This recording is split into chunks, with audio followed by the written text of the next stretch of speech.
अब मैं भी कुछ सुना देता हूँ। इसका उन्वान है सूनी बालकनी। कहते हैं ना कि मोहब्बत में उसकी गलियों में जाना, अगर नहीं गए तो आपने क्या किया। उर्दू में बोलते हैं कूचाए जाना, तो प्रेमिका की गली को कूचाए जाना बोलते हैं। तो मैंने उसी गली में जाकर कुछ बैठकर उसके घर के सामने एक नज़्म लिख डाली, उसकी बालकनी को देखते देखते। तो इसका उन्वान है सूनी बालकनी। माना मेरी बातों से तुम्हें ऐतराज होगा, माना मेरी बातों से तुम्हें ऐतराज होगा, मुझसे तुम्हारा कोई इत्तेफाक नहीं होगा।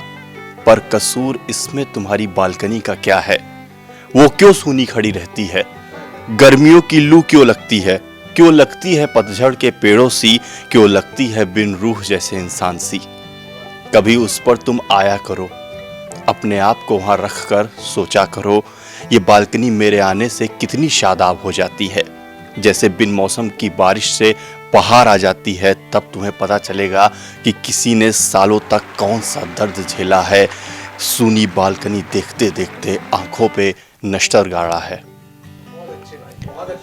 वो तुम्हें यहाँ देखकर कितना खुश होगा, मानो खुदा की रहमत मिल गई हो, उसकी कोई हसरत पूरी हो गई हो। वो जिस अकीदत से रोजाना उस मंदिर आता था, उस मंदिर के भगवान उसे साक्षात मिल गए हों। तुम्हारे बस वहां खड़े होने से किसी का दिन पूरा हो सकता है, किसी का जन्म लेना सफल हो सकता है, किसी के लिए वो शाम सहर हो सकती है, आंखों को रोशनी तक मिल सकती है। बस तुम्हारे वहां खड़े होने से सोचो क्या क्या हो सकता है। तो आओगी ना अब शफक को निहारने, ढलते आफताब को देखने, उगते महताब का दीदार करने, आओगी ना।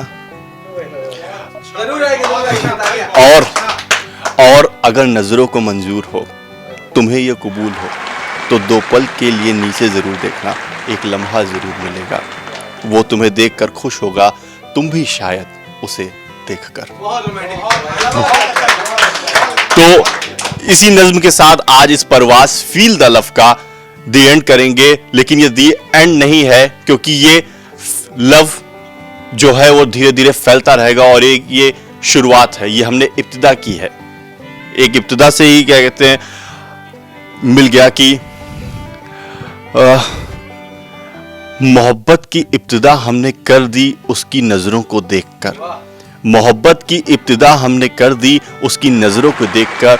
उसने मेरी तरफ देखा तो कहा बेदहा हो गई।